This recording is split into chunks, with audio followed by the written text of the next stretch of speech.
Okay, we are live. And okay, I think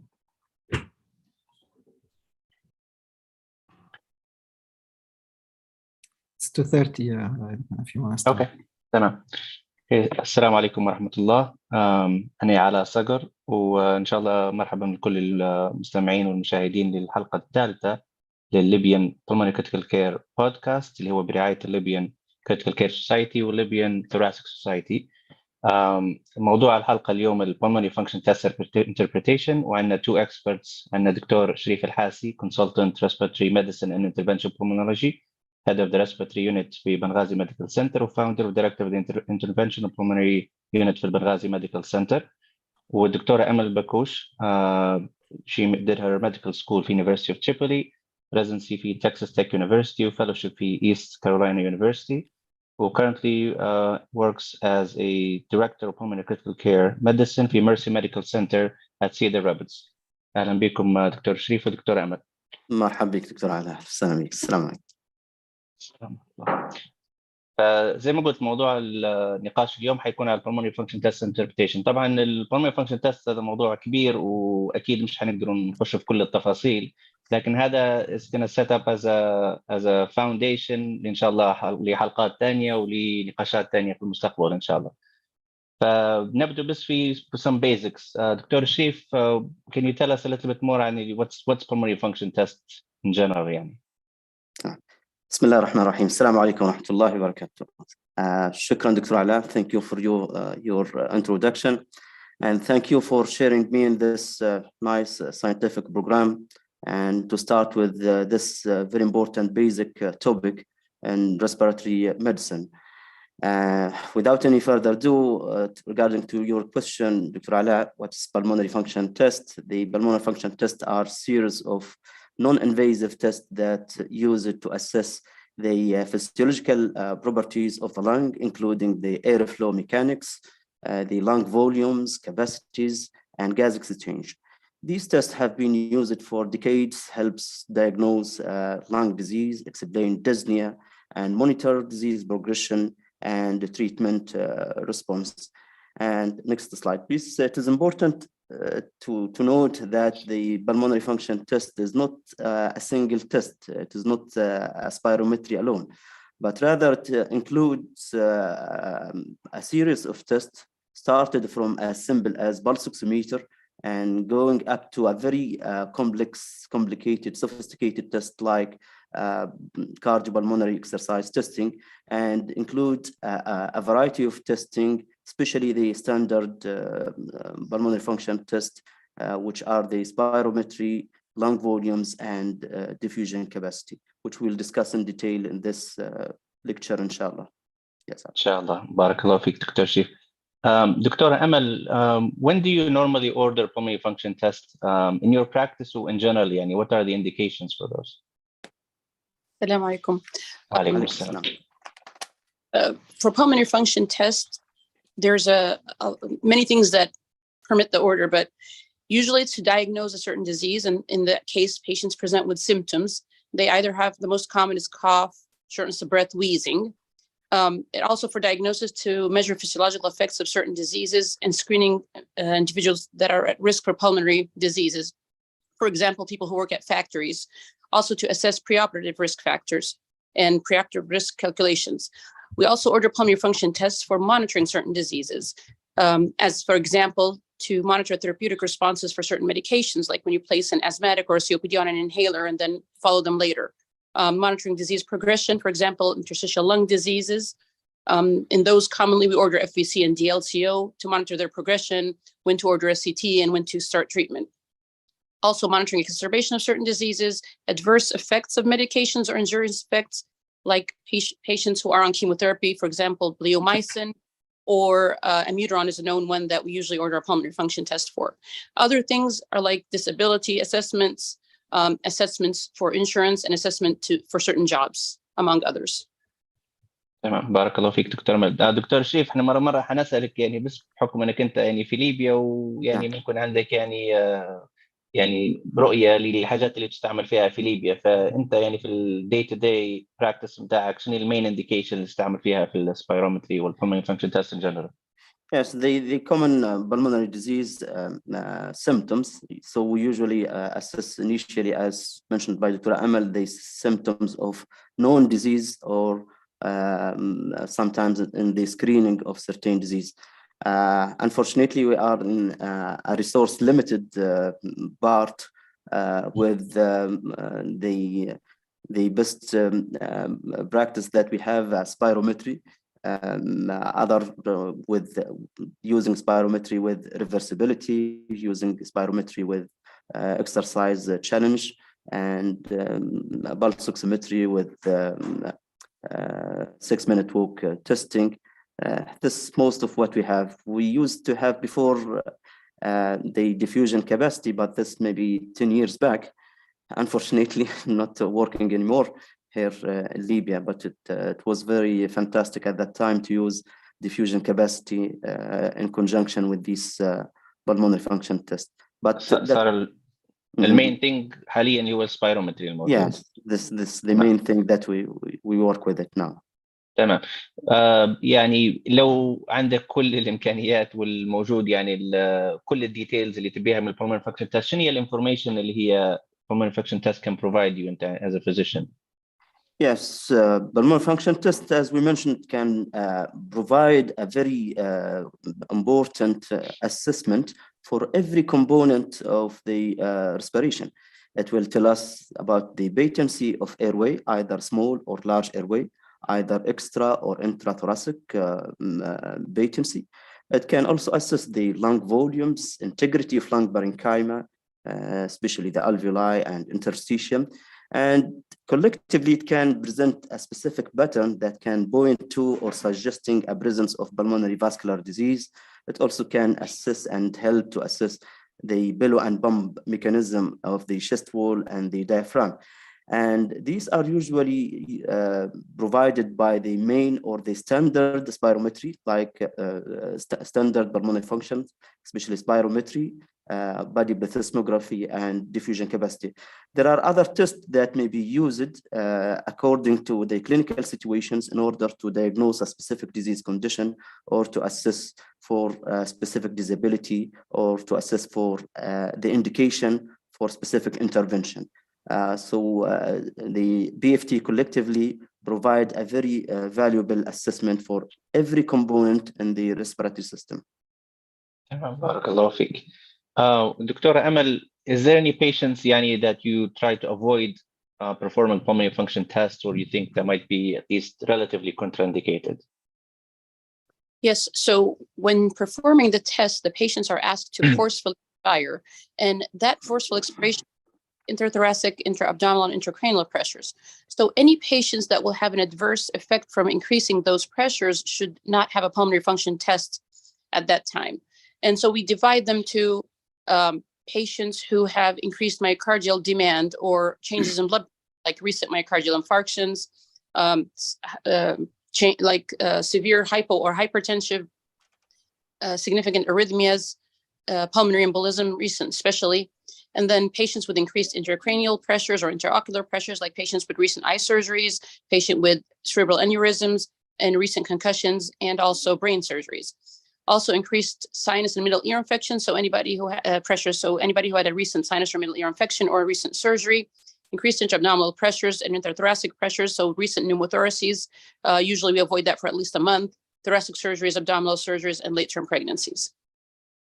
تمام. وزي ما قلتي دكتورة أمل هذول يعني يعتبروا يعني relative contraindications. معناها أنتوا anytime you're considering the pulmonary function test, you have to weigh the benefits of the information that you're going to get from a pulmonary function test against يعني all the risks because of the increase in intrathoracic pressure or the middle ear pressure, and etc. Right. Yep. So relative, and so as soon as that is over, then hopefully you can have a pulmonary function test. Yeah. بارك الله فيك. ممكن تكلمينا بس على يعني الجراف that we're seeing. What kind of information does this graph provide? What's in it يعني?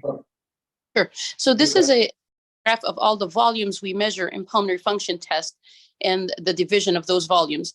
So we start here where there's the number 30 at the axis. And then so patients breathe what we call a tidal breath. So normal breathing at a resting phase, in and out. So inspiration, expiration, those are the volumes. When a patient is breathing that, they have what's called functional residual capacity left in the lung. And so they breathe at that level. And then the patient is asked to take a big, deep breath. So they inhale as much as they can, and then the curve goes up. And so at that point, at the top of the curve, the lung has the total lung capacity, which means it is the volume of air that's in the lung after a maximal inspiration. And then the patient is asked to forcefully exhale. So they exhale all the way down to their residual volume. So at that point, what they exhaled is our vital capacity. And that's another measurement that's important in pulmonary function tests. So they exhale, exhale, exhale until they don't have anything. And that's when you hear the tech telling them blow out, and you feel like there's nothing that you can blow out, but they're still blowing to a point where they don't have anything left, which is residual volume, because our lungs don't collapse. We still have to have that volume of air in the lung.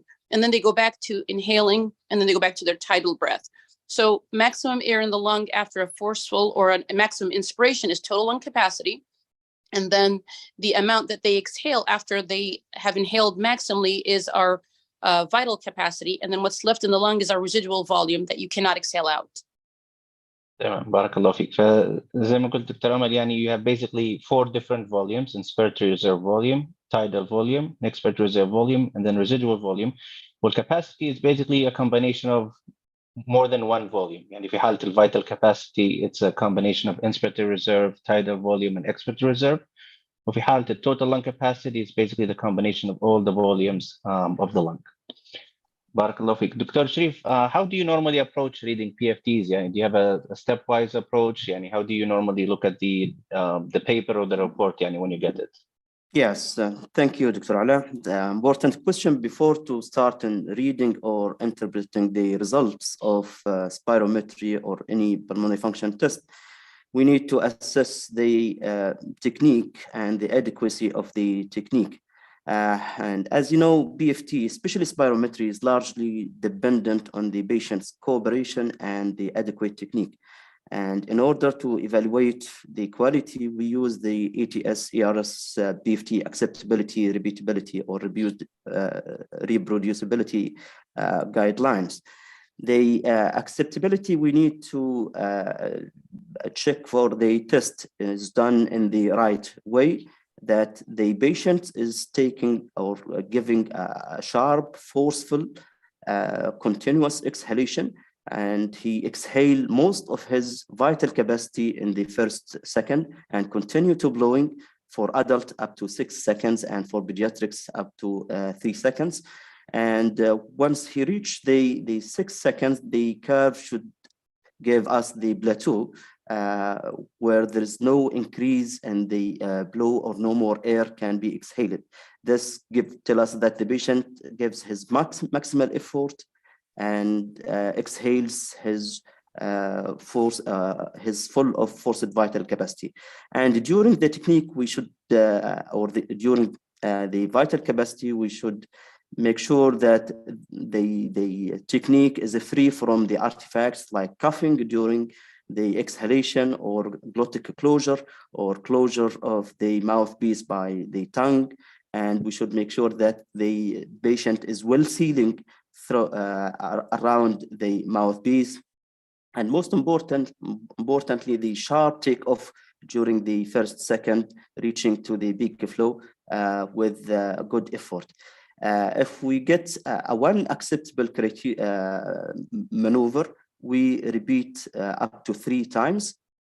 These are we accept 3 acceptable maneuvers with these techniques without artifacts.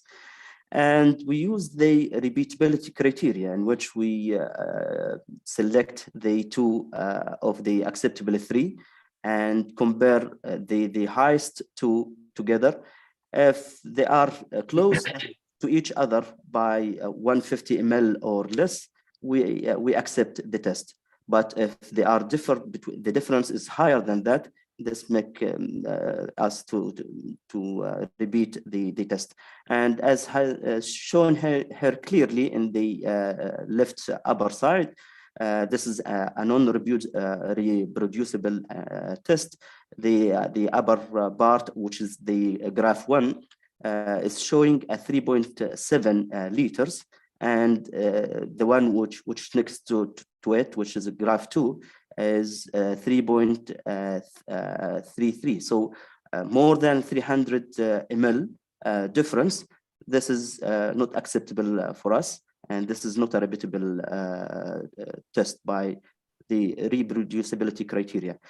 On the other hand, the upper right, we see that the two curves are very close together, and only about 10 ml difference between them, and this is a very acceptable test. After that, we can go and read the test. Another important point to assess is the flow volume loop.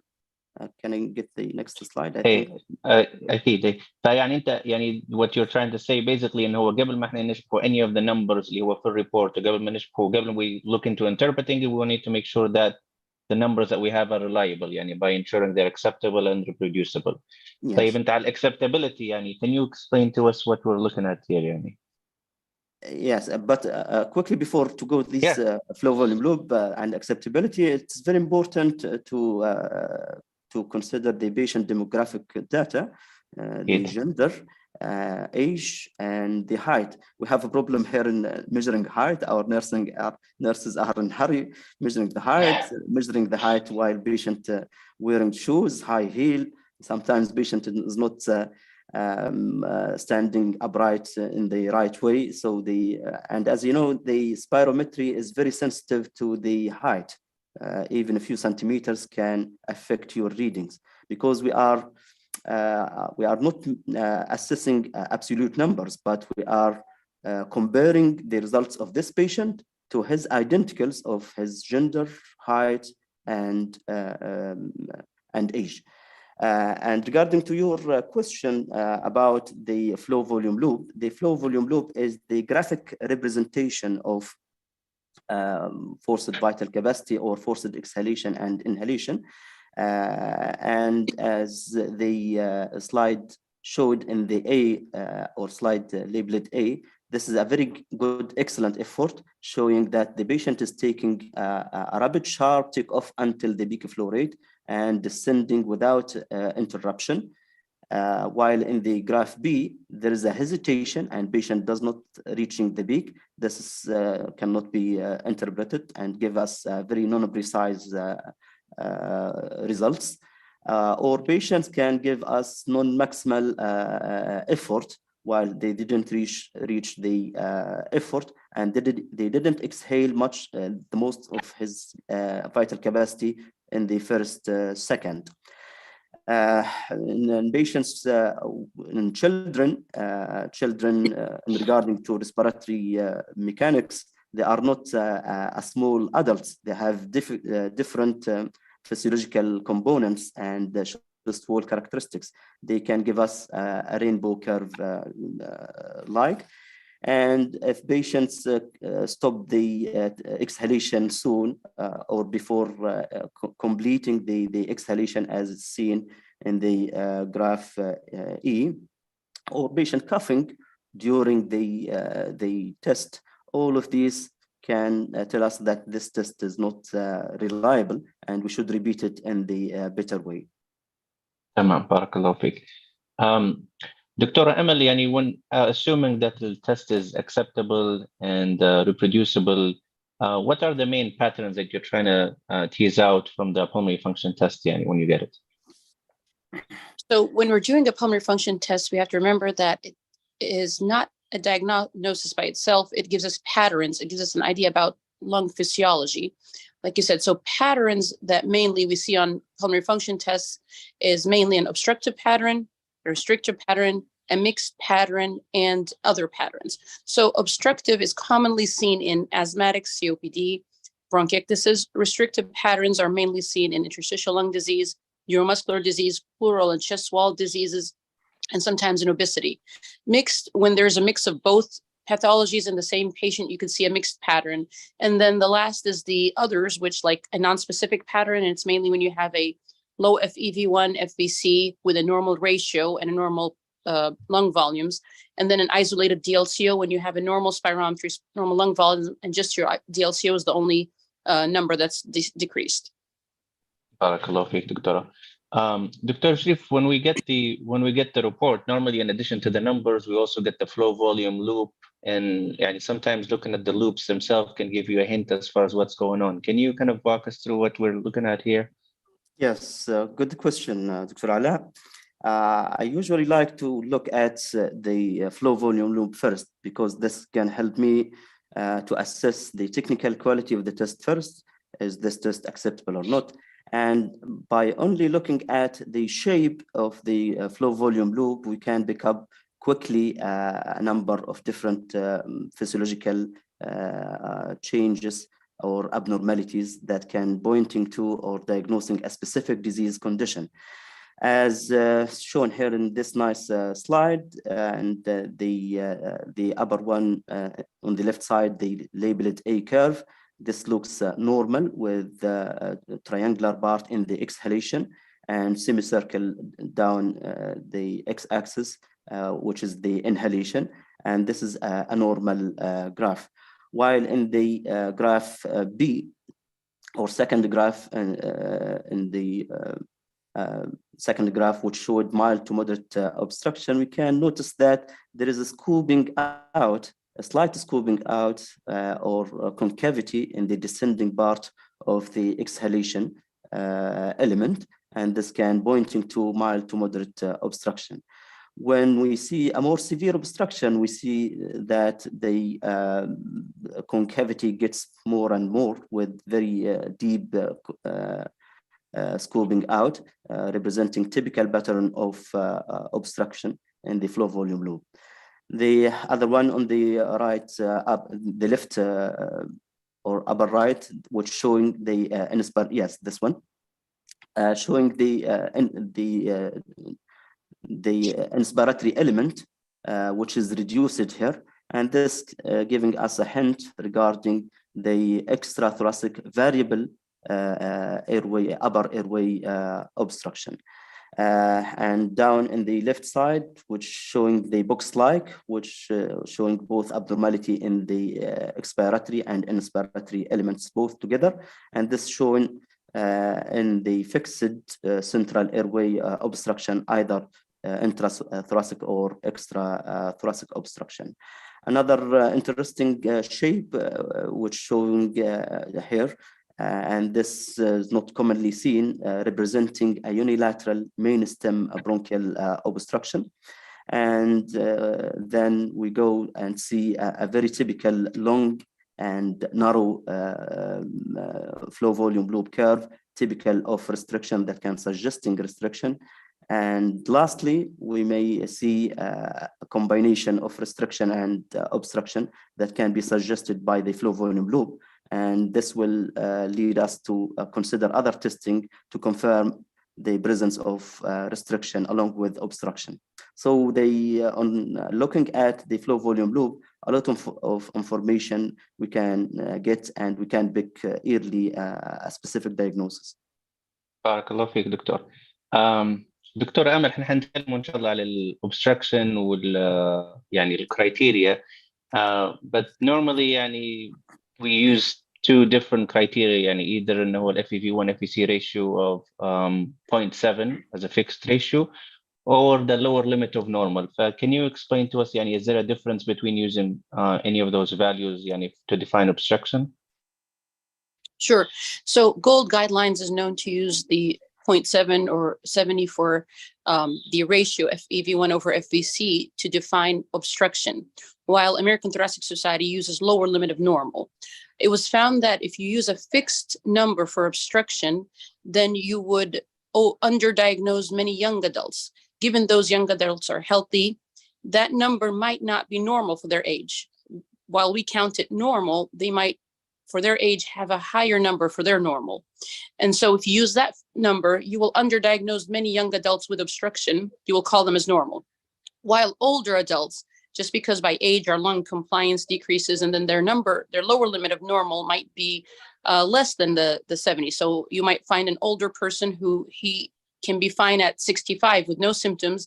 And if you use ATS criteria, it will be counted normal for him. While if you use GOLD, then you'll call him obstructed. So you'll overdiagnose many older patients and underdiagnose many younger patients by using a fixed ratio instead of using your lower limit of normal.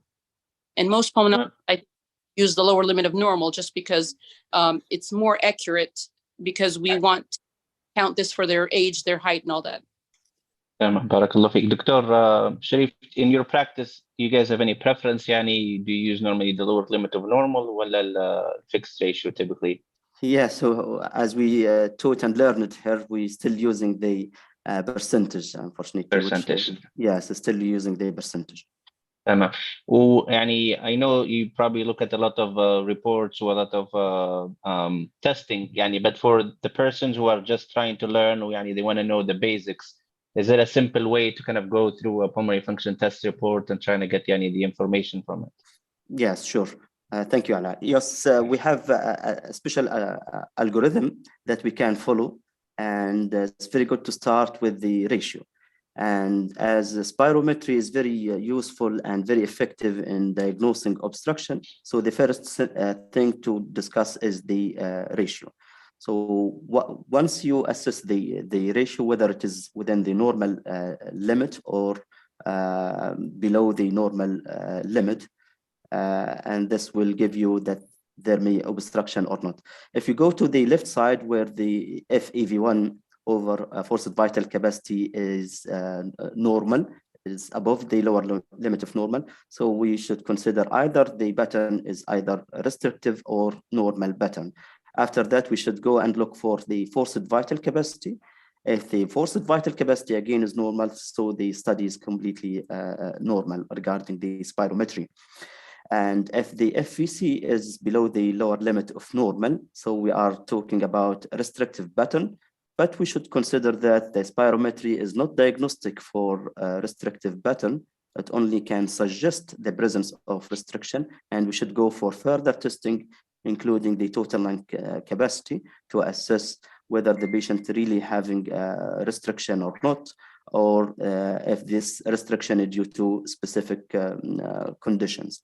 On going to the right side, when the ratio is low, so this can be diagnostic for obstruction, but after that we should assess the forced vital capacity again to assess whether there is associated restriction or it is only a pure obstruction. So if the FVC is normal, so we are dealing with a pure obstruction, but if again the FVC is low or below the lower limit of normal, we should assess the total lung capacity again by body plethysmography, as we will discuss, and we will assess whether the patient is having possible mixed obstruction and restriction, or a pure obstruction with the pseudo restriction. And I think this will be discussed by Dr. Amal in one of our parts. So next. Yeah. So to simplify things, the ratio is the initial assessment for obstruction, and usually obstructive pattern associated with low ratio and low FEV1, while the restrictive pattern is associated with normal ratio but decreased forced vital capacity, and sure with decreased total lung capacity confirm the presence of restriction. شكرا دكتور شريف, barakallah fiqh. Dr. Amal, for patients who you going through that algorithm, you diagnose them as having obstruction, how do you assess the severity of the obstruction? Yeah? So severity of obstruction is assessed by the percentage of your FEV1. There's some difference. There's a gold criteria, ATS criteria. I commonly go by ATS criteria, where below 35% your FEV1, it's very severe. 35 to 49 is severe, 50 to 59 moderately severe, 60, 69 is moderate, and then above 70 is mild. A slight difference with gold criteria. They have 4 categories: mild, moderate, severe, and very severe. Barakallah fiqh. Dr. Sharif, عندك أي comments or add-ons? Yes, regarding the assessment of severity, because the severity is not the same for all age groups, and by the age of 40 and more, the limits are not the same for each patient. So there are new move toward using the Z-score or Z-score I think there are many of new changes with the last ERS and ETS guidelines regarding the use of severity assessment, and they don't use anymore the very severe now. They use the mild, moderate, and severe, and they reclassify and redefine the severity according to the Z-score or Z-score. I think we need to discuss this in a special session, what's new and what are the benefits of using these new criteria in assessment of severity. Yes. Barakallahu feek. Yeah, I think it's interesting. Yani, it's proposed to, but I think in practice, yani, a lot of places are still using these criteria, at least for the time being. Yani, but I'm sure it may change over time, inshallah. كويس. طيب احنا يعني we spoke a lot about the spirometry. We know that for lung volume we have different ways of checking the lung volume. Can you kind of just touch base a little bit on each one of them, yani, starting with the body plethysmography? Yes. Is this my turn, Ala? Yeah. Yes. Okay. Thank you. Yes. Regarding the lung volumes, as clearly described by Dr. Amal in the lung volumes slide, the spirometry have very important or have limitation in assessing the total lung capacity, because it cannot assess the residual volume, so it cannot assess the functional residual capacity. So we need to use additional tests to assess the total lung capacity, to assess the functional residual capacity, and to assess the residual capacity. Actually, we have different types, mainly 4 types. One of them, and most important one, is the body plethysmography, and the other 2 tests, like the nitrogen washout and helium breath technique. And in some occasions, they may use even the radiological measurement. But the gold standard diagnostic test for the lung volume is the body plethysmography, which is based on Boyle's law. It is a test that assesses the difference in the volume and the pressure. In the body plethysmography, the patient is set inside a closed box, well-tied box, and with volume measurement and pressure transducers that assess the pressure changes. And patient is asked to breathe in and out, panting against the closed shutter. And the difference in the intrathoracic pressure and the difference in volume is measured, and by a specific calculation, you can accurately assess the total lung capacity, the functional residual capacity, and residual volume. The importance of body plethysmography, it can assess all the volume, either communicating or non-communicating, not like the other techniques that we will discuss. We can go through. Just يعني for يعني توضيح زي ما قال الدكتور شريف يعني الvolume and the pressure يعني هو patient is inside the box and you'll be able to measure the volume inside the box with pressure. When the patient breathes in and out, the only thing that changes is the volume inside the lung.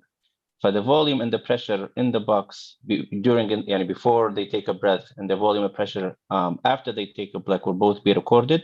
The only volume that we won't know is the volume of the lung itself, because we'll be able to measure the pressure in the airway.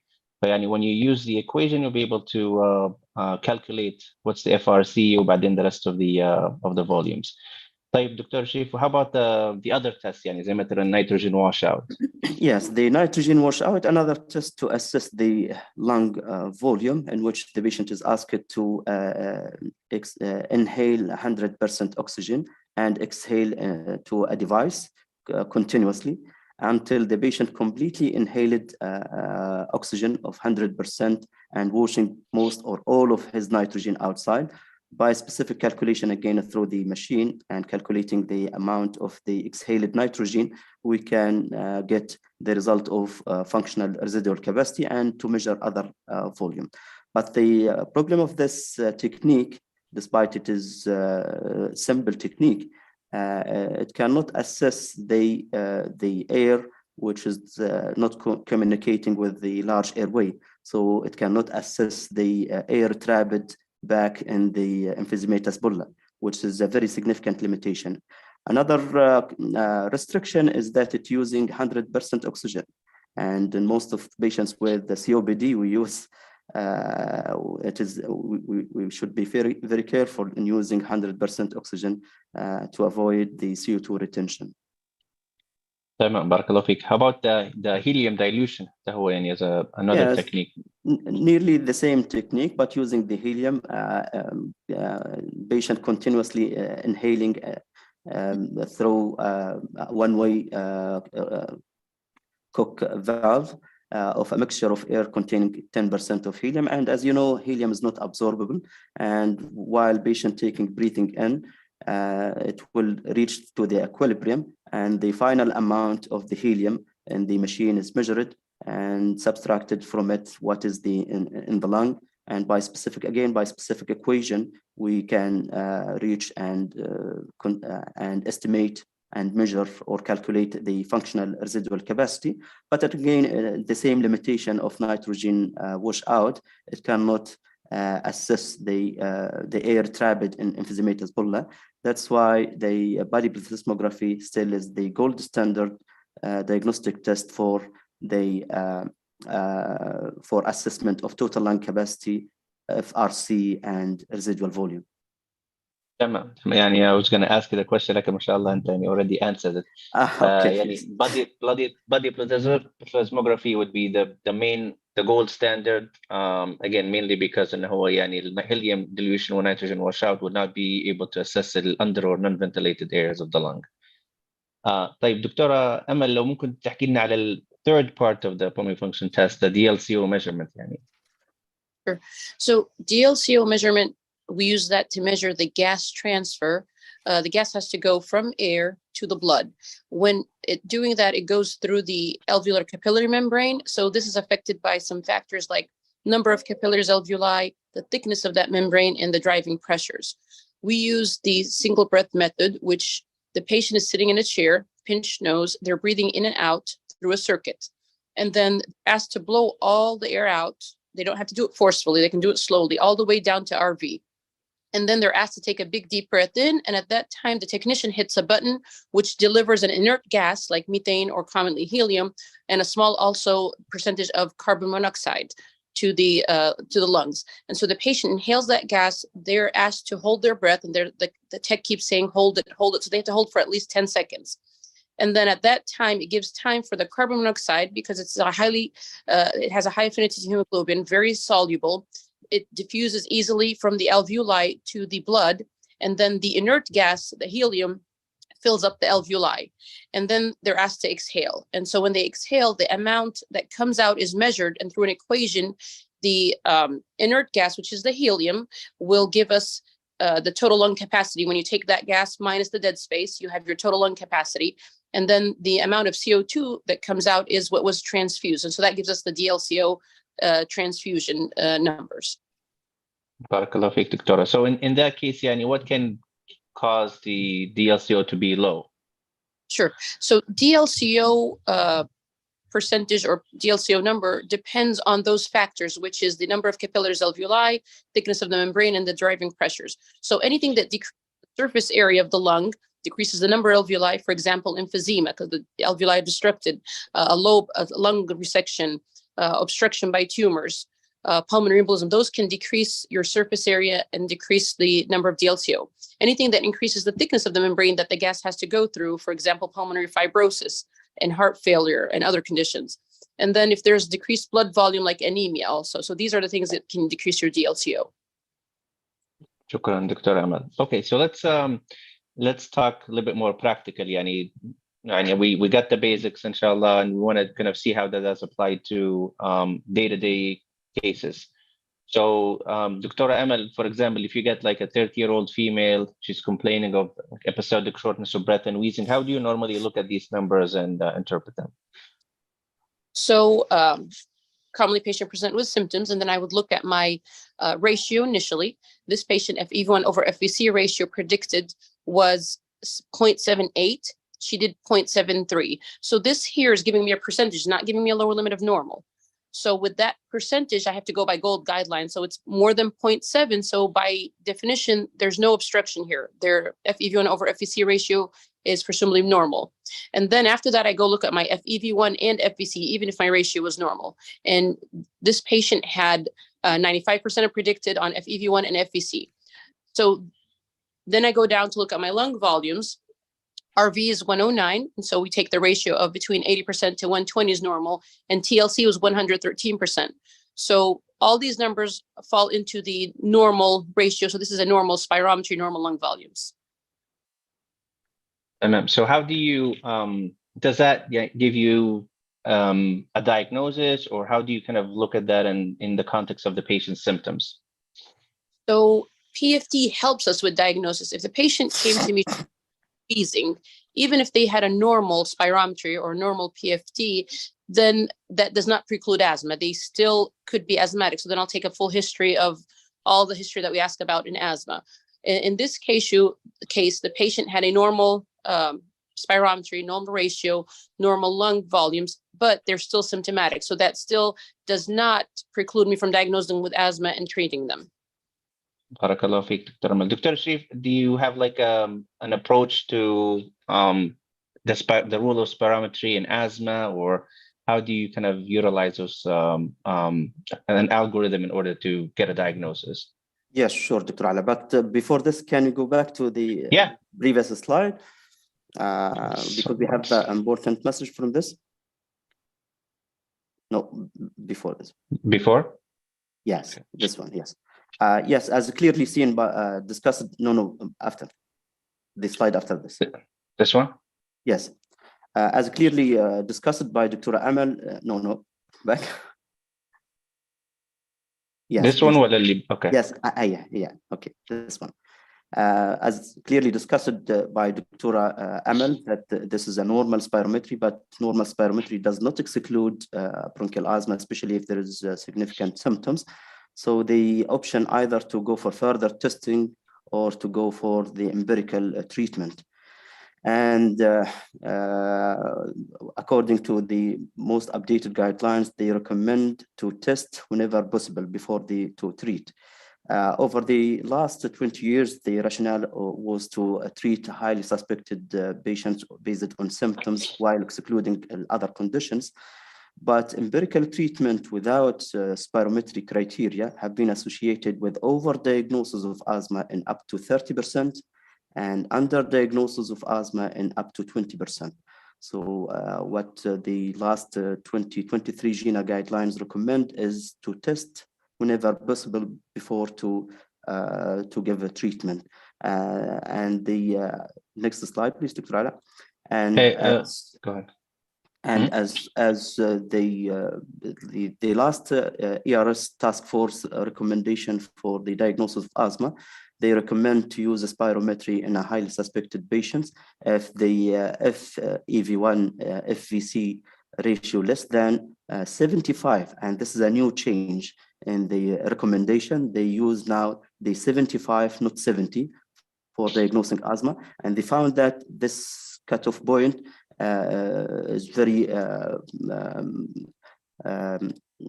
reliable in diagnosing some of the cases of many of asthma cases.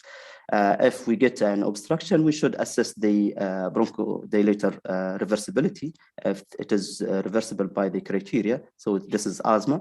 And if the patient having normal, having no obstruction, we can go to the FeNO, which is the fraction of exhaled nitric oxide, which if it is very high, more than 50, it can suggest or support the diagnosis of asthma. Regarding the peak expiratory flow rate variability, the task force, they didn't recommend to use the peak expiratory flow variability for a diagnostic alone as a diagnostic tool because of many reasons. The peak expiratory flow variability completion rate is very low, and the precision or the numbers that the patient write is usually non-precise. But it may be helpful when you don't have a spirometry and reversibility, or to use it in occupational asthma. And if you do all of these tests and you couldn't still diagnose asthma, but still you're suspecting the asthma, you should go for bronchial challenge testing using methacholine challenge test or dried powder of mannitol, or even exercise as a direct or indirect testing to diagnose. And if all of these are negative, you should consider other alternative diagnoses. So we should always test before to treat, to avoid over-diagnosis of asthma, to avoid over-treating asthma, exposing patient to unjustified side effects and costs of drugs, which is not a small number. It is about 30% of asthma are diagnosed asthma have no asthma really, actually. Barakallah feek, Dr. Shif. In your practice, yani, do you normally treat, or do you normally do the testing all before you establish the diagnosis, or do you try to do them empirically? Like, Hilibe, yani, how do you normally approach this? What do you have available? Yani? Before this year, I was using the old criteria of just excluding the others based on highly suspected or high level of suspicion regarding the history and examination, and most importantly, chest X-ray. Because today morning I have seen one patient who labeled it as asthma because of chest tightness, cough, and wheeze. Nobody have done for her chest X-ray. We have done chest X-ray, PA and lateral, showed a very large anterior mediastinal mass. So label it as asthma for a longer period without diagnosis. So going by history, examination, chest X-ray, trying to exclude others. And the older practice that we use is to empirical treatment and see response within 2 weeks. But with this new recommendation, we are strongly advised to do the testing before to treat, and we use the spirometry, reversibility criteria, and sometimes we do exercise challenge testing. Tamam, barakallah feek, Doctor. Okay, go to a different case, yani. Dr. Emil, this is a 60-year-old male, a smoker who's complaining of cough and shortness of breath. Can you walk us through the report? Sure. Initially, I always look at the patient's age, smoking history, also the acceptability criteria, the tech notes, then look at the flow volume curve. So this clearly has some scooping in his expiratory volume curve. And then I go to my FEV1 over FVC ratio. So this patient's ratio is 48. His lower limit of normal is 61. So this is clearly obstruction. After I diagnose him with obstruction from the spirometry, then I would go to grade his severity of obstruction, which I go to my FEV1, and he has an FEV1 of 40%, which puts him at severe by ATS criteria. Looking at the spirometry, his FVC is also low. So then in my mind, I would think, okay, is this just obstruction or does he have a mixed pattern? So then I would go next to my lung volumes. Lung volumes, RV is 204%. RV over TLC is 180%. So that's criteria of air trapping. His total lung capacity is within normal. So he does not have restriction here. It's pure obstructive. And then last, I would look at my DLCO, and we would look at the DLCO that's corrected for hemoglobin and for volume, and his is 15%. So this is spirometry showing severe obstruction by ATS criteria, lung volume showing air trapping, and a low DLCO. Perfect. So based on the algorithm that Dr. Shif shared with us, this would be pure obstruction, and the FVC is basically low because of what we describe as pseudo restriction. What does that exactly mean, pseudo restriction? So in a normal person, you have a total lung capacity, and that total lung capacity is a residual volume and your forced vital capacity. So your proportion of your residual volume is less than your forced vital capacity. When patients have, for example, COPD and they start having hyperinflation, so their total lung capacity is increased, but they also start having air trapping, so their residual volume is increased. And so the proportion between your residual volume and your FVC changes. And now here the FVC is decreased because a lot of the air is trapped and residual volume has taken over. So when you look at your spirometry only, you'll find FEV1 and FVC is decreased, and FVC is decreased because of that residual volume taking more of the total lung capacity than it should. So then one would think, okay, this looks like possible restriction, and that's when I have to go to my lung volumes, and if they're normal and not low, then I would not call it restriction. So that's the idea of pseudo restriction. تمام. شكرا دكتورة أمل. Dr. Sharif, how about this case? Yani, a 56-year-old male, again, shortness of breath. Can you walk us through these numbers? Yes, I'm sure I can see the numbers. Okay, clear. So as based on the patient symptoms and on after assessing the quality of the testing, making sure that the demographic data is reliable for the patient. The first assessment is by looking at the ratio, which is here is the 84%. And then it is above the lower limit of normal. And then we should look at the forced vital capacity, which is low. So suggesting that there is restriction by spirometry. So we should go for the lung volumes to assess whether this a real restriction or not, and to assess the total lung capacity, which is significantly reduced here. And this is ongoing with restrictive lung disease. Tamam. So you started with a normal FEV1 FVC ratio, and then a low FVC, and then we have the lung capacity in this case. So because the lung capacity is also low, this would be restriction. And can you walk us? I think you kind of described some of the flow volume loops. This is the flow volume loops for the same this patient. The presentation for the same patient. It's typically showing the narrow tubular long flow volume loop curve, typical of restriction, as suggested by the spirometry and confirmed by the total lung capacity.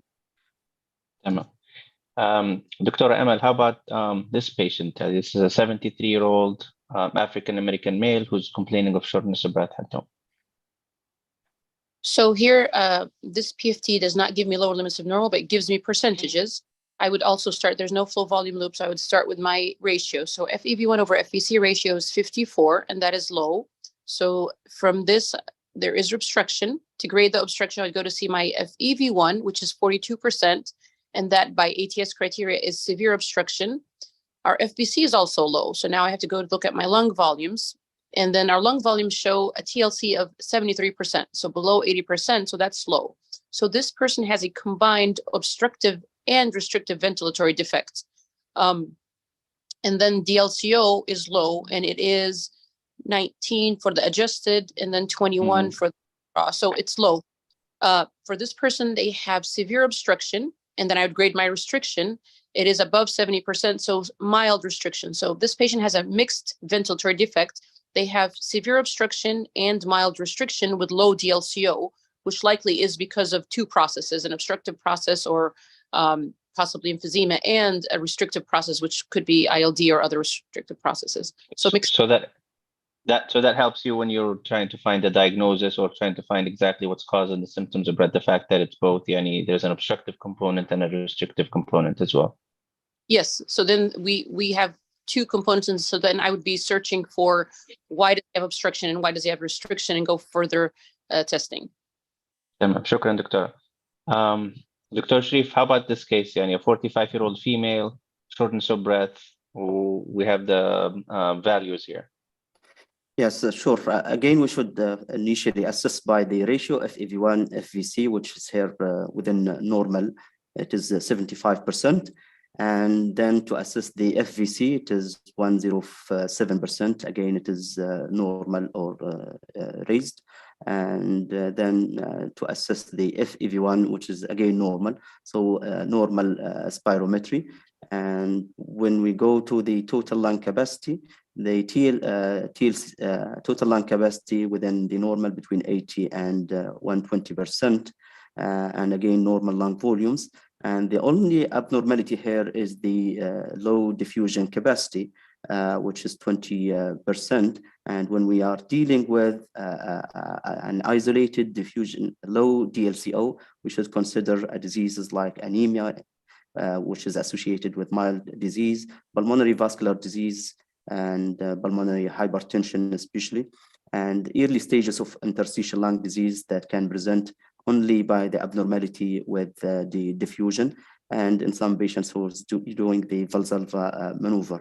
So when patient having significant symptoms and everything is normal, and we did CT, we showed no features of interstitial lung disease, this should prompt us to consider the diagnosis of pulmonary vascular diseases and especially pulmonary arterial hypertension. تمام. احنا يعني this is might be a good step. يعني the purpose of the talk is طبعا talking about how to interpret it, but يعني just to kind of show the applications of how can you use it. يعني can you talk to us a little bit يعني the role of pulmonary function tests for pulmonary hypertension? يعني an example would be like the case that you were just discussing. Yes, sure, Dr. Ala. Pulmonary hypertension is a very complex condition and usually associated with symptoms of shortness of breathing, and assessing dyspnea and pulmonary hypertension is very difficult, whether this dyspnea is due to the underlying lung disease, cardiac disease, or any other comorbidity, or it is due to the pulmonary arterial hypertension itself. And I will give you an example to simplify these things. In COPD, the pulmonary hypertension can happen in many ways. The most commonly known one is by the hypoxia, chronic hypoxia, and developing pulmonary hypertension. But the COPD can affect the pulmonary vessels in the same way as affecting the airways and lung parenchyma. And patients may present it with isolated pulmonary arterial hypertension or associated pulmonary arterial hypertension in association with COPD. And again, they can develop chronic thrombopulmonary, chronic CTEPH, chronic thromboembolic pulmonary hypertension. As you know, COPD is hypercoagulable states and associated with a higher risk of DVT and pulmonary embolism. So if we see a patient with COPD at early stages with FEV1 about 70 or more, but having significant symptoms and having very low DLCO, this should prompt us to consider the diagnosis of pulmonary hypertension and screen this patient early, as this patient might be treated at early stage. And with this intervention, we can reduce the significant morbidity and mortality in these patients. And many other interstitial lung diseases, and in association with scleroderma, for example, pulmonary function and especially DLCO is very essential part in screening for pulmonary hypertension. And DLCO itself, the limits in any patients with pulmonary hypertension, the low DLCO is associated with very poor outcome and very poor survival, while the normal or higher DLCO associated with better survival rate. بارك الله فيك دكتور شريف. هذا يعني it's probably going to be a good segue إن شاء الله ل future talks about يعني the role of pulmonary function tests for different diseases, when to get it, and what to find, what abnormalities are you looking for, how often to get it. يعني إن شاء الله it's going to be exciting to get more details about it في future إن شاء الله. إن شاء الله. دكتور فيصل, هل في questions من ال participants or في حد يعني اللي هو want to chime in and ask questions لل experts? I don't see questions in the text box, but I have two comments. And I have a comment after you finish, Faisal. Okay, of course. Do you want to start? Oh, go ahead. Mohammed? No, go ahead. Okay, yeah, very, very nice lecture. Barakallahu fikum. I learned a lot. And it was very, very well prepared lecture and talk. I have one comment about the last point, which is like when you have a patient with normal PFT, normal spirometry, normal lung volumes, but they have just isolated defect in the diffusion capacity.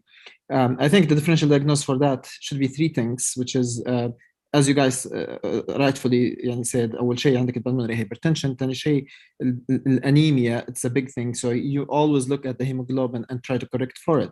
The third thing is the CPFE أو the combined pulmonary fibrosis emphysema. يعني مرات يكون المريض عنده two processes happening at the same time, they eliminate each other. يعني when جيت تلقى total lung capacity normal لأن المريض عنده شوية fibrosis, and also he has obstruction that will cause some air trapping في مناطق ثانية مختلفة من اللنج.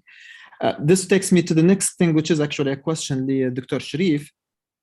What do you think the value of CT scan in assessing total lung capacity, knowing ان الريسورسز عندنا في ليبيا ما عندناش مثلا lung volume measurements؟ هل نقدر نستخدموا التوتال CT scan as a measure of total lung capacity or not؟ وبارك الله فيك دكتور. Yes, a good question. Thank you, Dr. Faisal.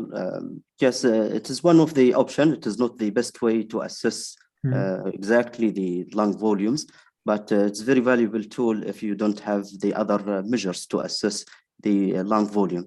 I'm not aware for specific criteria how to measure it, but there are some CT devices with softwares that you can apply on it, and you can assess the air traffic and types of emphysema, and you can play with the software and to assess the emphysema and lung volumes.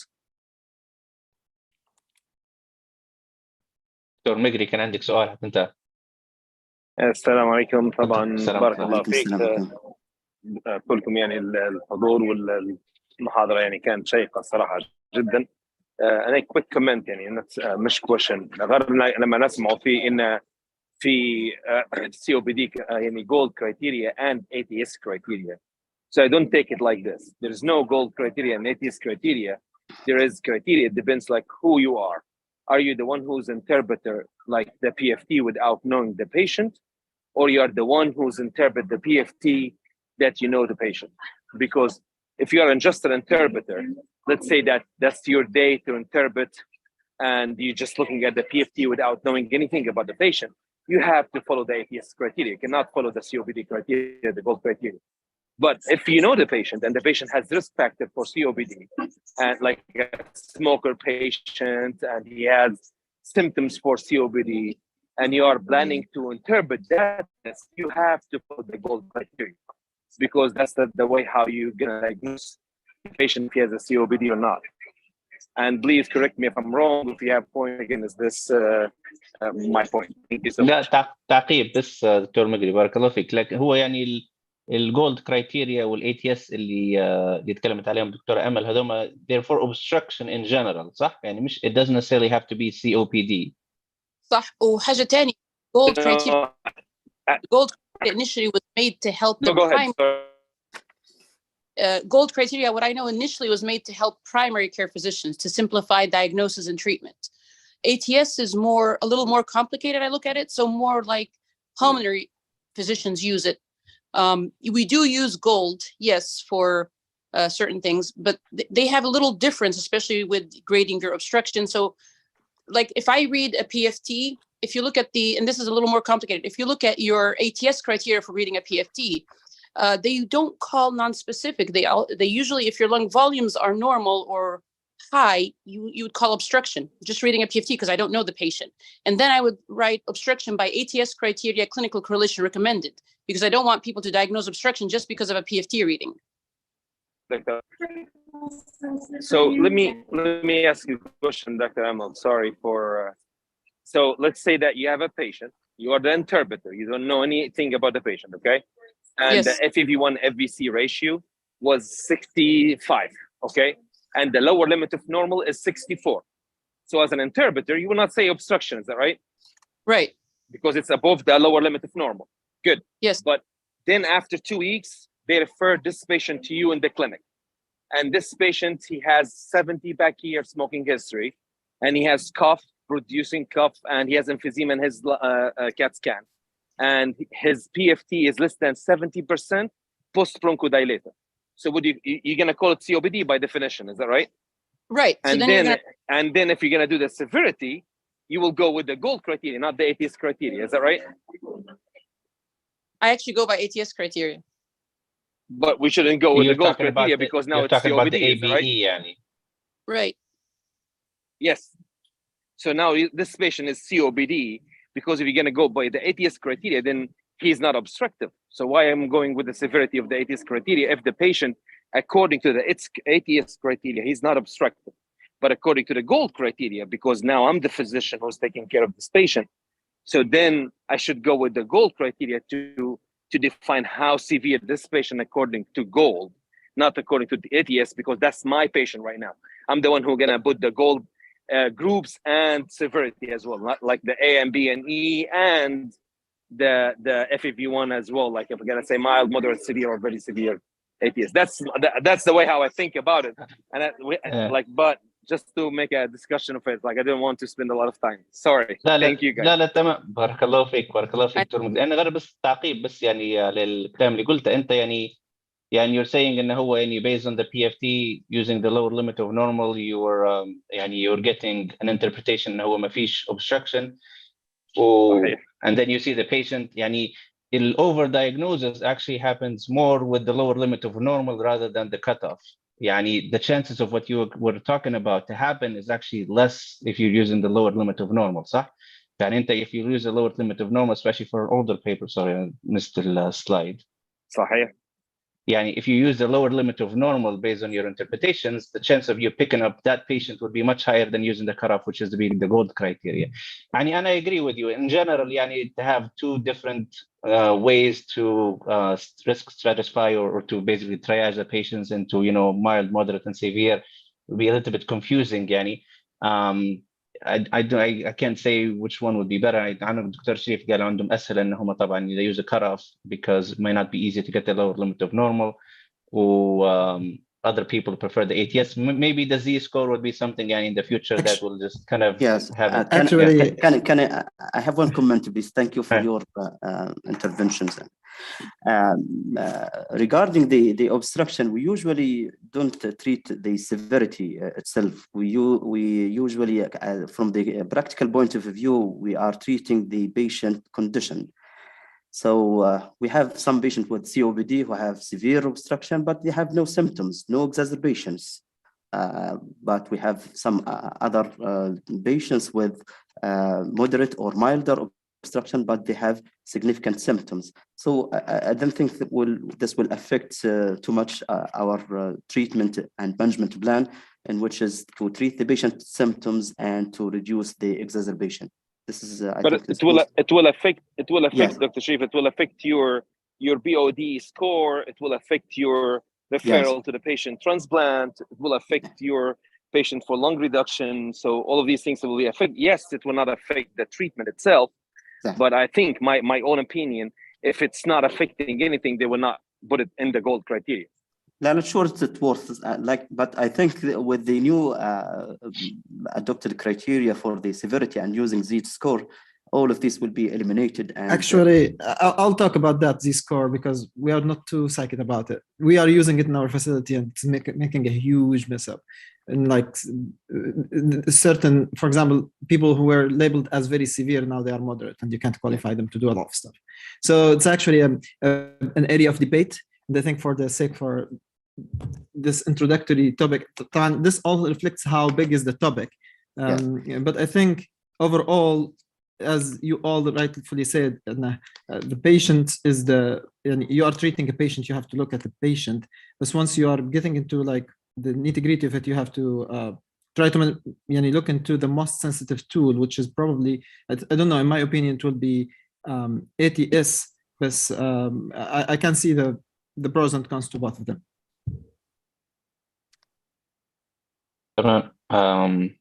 I have a comment on the slide, the guidelines for asthma.